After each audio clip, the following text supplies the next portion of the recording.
From Rio's Earth Summit in 1992 to Rio Plus 20 and new hurdles on the path to fair and sustainable global development. Today, 1.5 billion more people are using and abusing the environment. Governments are reeling from the global economic crisis, and the gap between rich and poor is getting wider. If we continue our wasteful ways, by 2050, almost 4 billion people will live in areas experiencing severe water stress.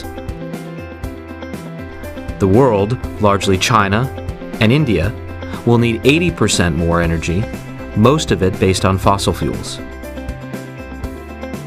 Greenhouse gas emissions will remain stable in OECD countries and Russia, more than double in the rapidly growing BRICS, and rise in the rest of the world, increasing globally over 50%, pushing the Earth's temperatures up 3 to 6 degrees Celsius by the end of the century. Farming, sprawling cities, logging, and climate change could reduce biodiversity and mature forests by another 10%. Air pollution, particulates, ground-level ozone, and unhealthy indoor air will be the top environmental cause of early deaths worldwide, with the rate tripling to 3.6 million per year. In other words, current growth patterns are not sustainable.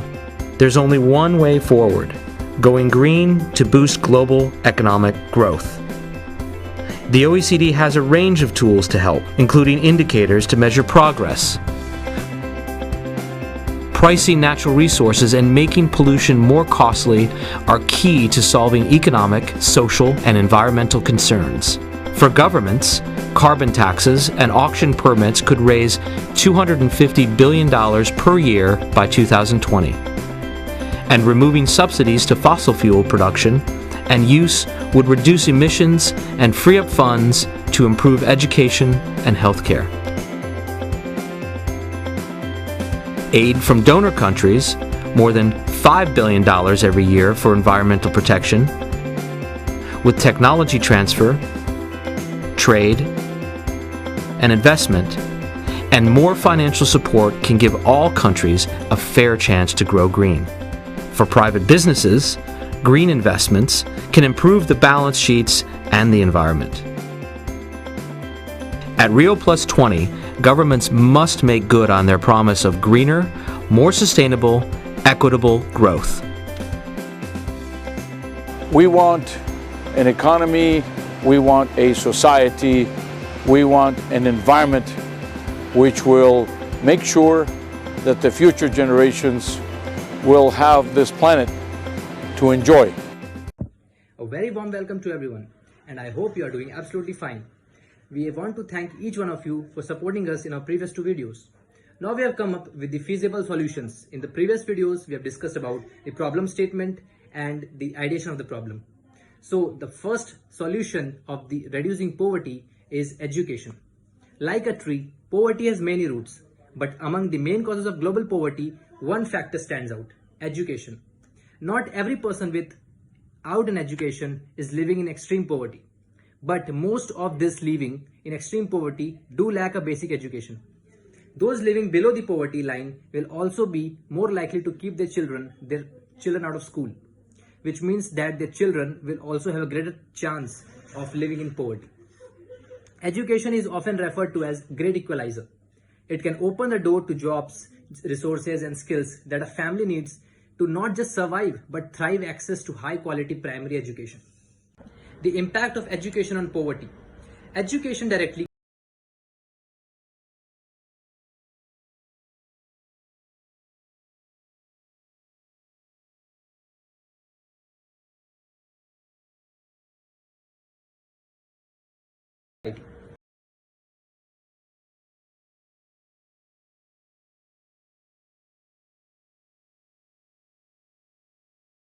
escape extreme poverty. If all adults completed secondary education, we could cut the global poverty rate by more than half. 3 ways that education affects poverty. Education develops skills and abilities. An education system supports a child's developing social, emotional, cognitive, and communication skills. Literacy allows women to read about parental vitamins and other health information during pregnancy. Families can learn about the importance of drinking water and safely preparing food. Education reduces the spread of communicable diseases that plague poverty-stricken areas. When a community does not understand how a disease is spread, it can catch like wildfire. But through education, improves, children and families can learn how to protect themselves. But through education, they can know better from it. By allowing girls to be educated, they are empowered to make their own decisions in life. Education creates development, free-thinking citizens, and better health and well-being. A good education can provide a lifetime of opportunities. And an education can drastically improve quality of life for those living in poverty. Providing an education for the poverty-stricken allows them to provide for themselves in the future. So this is a major part of the solutions of the poverty, that is education. So I want to hand over to Bushra to tell us about the second solution.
Hi, I'm Bushra and I'll be telling why infrastructure investment is the key to ending poverty.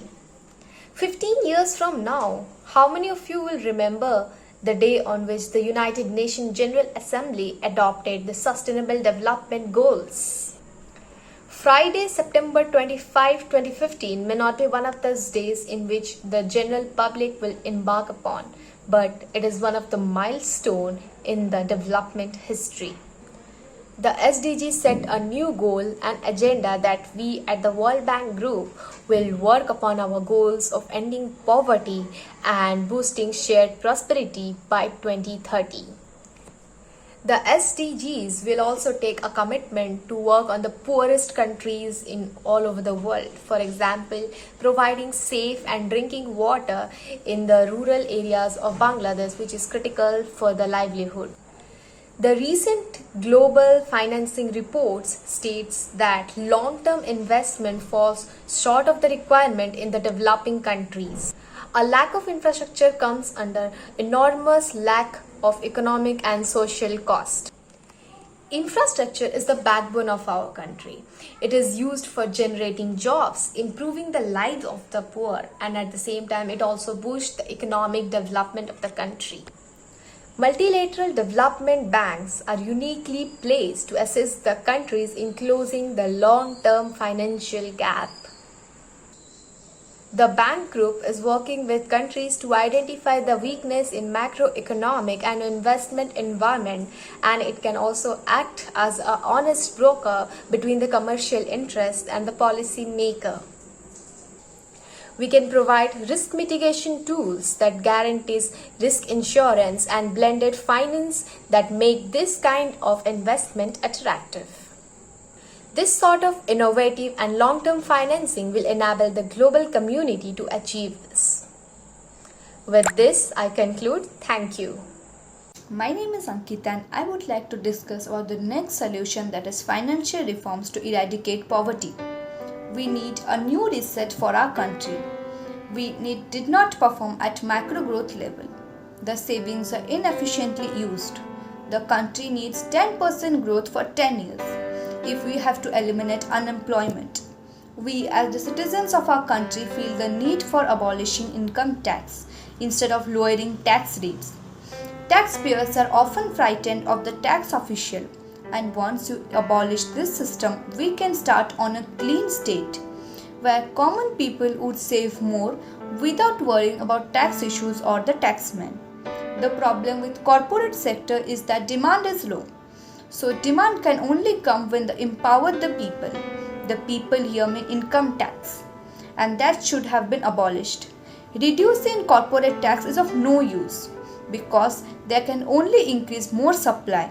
But if there are no buyers, then there is no result in increasing supply. The next point is increased demand and purchasing power of the consumer. The Indian economy has been contracting since the last few quarters. The economy will be in a better position only when end consumer will spend more.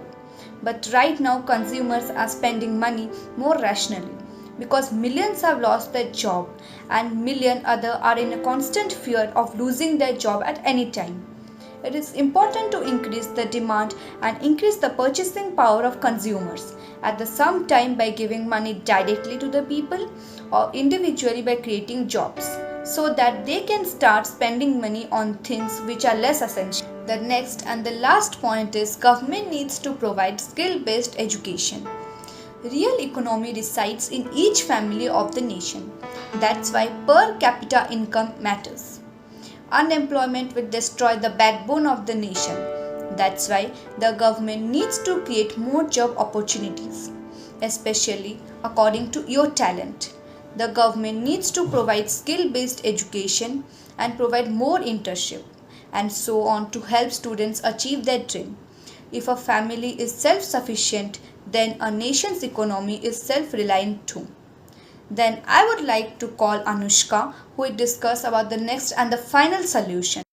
Hello everyone, this is Anushka Swain and hope you all are doing very good. I'm back here with a new topic, that is agricultural growth. Agricultural growth has been perceived as playing a significant role in reducing the neediness of the rural areas.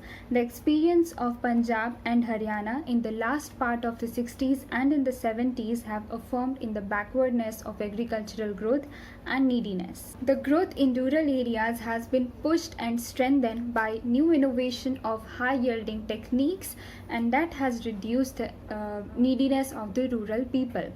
Provincial neediness proportion has been found to be 6.3 and 8.4% in the past 1990s and 2000 for Punjab and Haryana individually. Growth in agriculture remains 2 to 3 times more effective than any general growth at any other sector.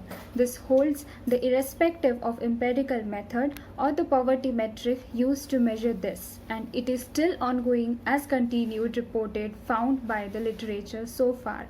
The effects of poverty reduction of agriculture has been found more in the poorest society of the rural areas, and this has been done because of the lower the literacy rate, the more the progressivity in the agricultural sector and growth, and therefore it leads to less poverty or agricultural non-growth.